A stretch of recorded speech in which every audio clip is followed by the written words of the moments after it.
Hi, I'm Zelly, and I make games. I just don't necessarily finish them. But I'm trying to fix that with a game I'm making called Thrice Kingdom, so I'm going to talk about that a bit. Thrice Kingdom is a game that smashes together two concepts I really like. The game 10 million on Steam, and classic JRPG concepts like crunchy, big number-based combat.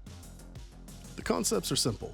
You have a battlefield with three dudes standing in a line, taking turns beating the mess out of each other with a bunch of other bad dudes also standing in a line on the other side.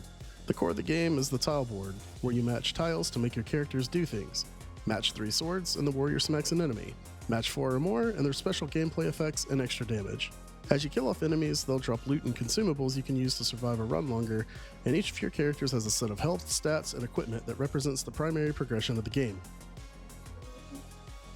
I did a 2-minute gameplay video with no commentary, and there's a massive amount of progression from then to now, especially around communication to the player.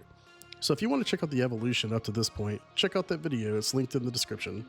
And if you want to keep following along as the game goes from rough to something presentable, click subscribe.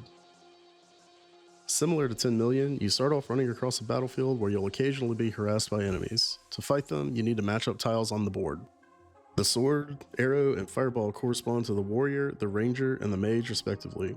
And when you match up at least 3 of their tiles, they'll pop, and if the character is alive, they'll fire off an attack. If you match at least 4 tiles, the attack will have a special effect depending on who threw it.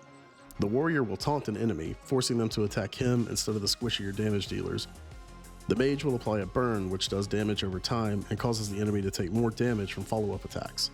Finally, the ranger applies a poison, which does damage over time and dramatically slows the enemy's attacks down.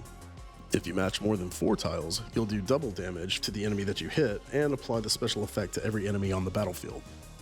Enemies attack in 2 ways. They attack on a timer on their own, and more interestingly, if you move tiles in a way that don't make a match, every single enemy on the screen will attack immediately.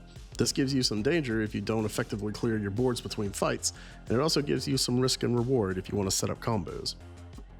So that brings us pretty much to the last bunch of features that are currently coded. Right now, after you die, you return to your castle town and you can go to a treasure hunter to unlock your loot, but there's no way to equip it right now, so that's a work in progress. The next dev update should feature the rest of the castle town shops being functional, some new enemies, and maybe a little more structure to the game loop to give players an end goal to work towards. So yeah, if this looks like something you or someone you know would enjoy, subscribe to get notified when I push updates. It would definitely mean a lot to me and the channel. I'm planning on doing 1 to 2 of these updates per month. If you want to chat about it, join the ZellyDev Discord and you can get the latest on Thrice Kingdom and some of the other projects I've got in the pipeline.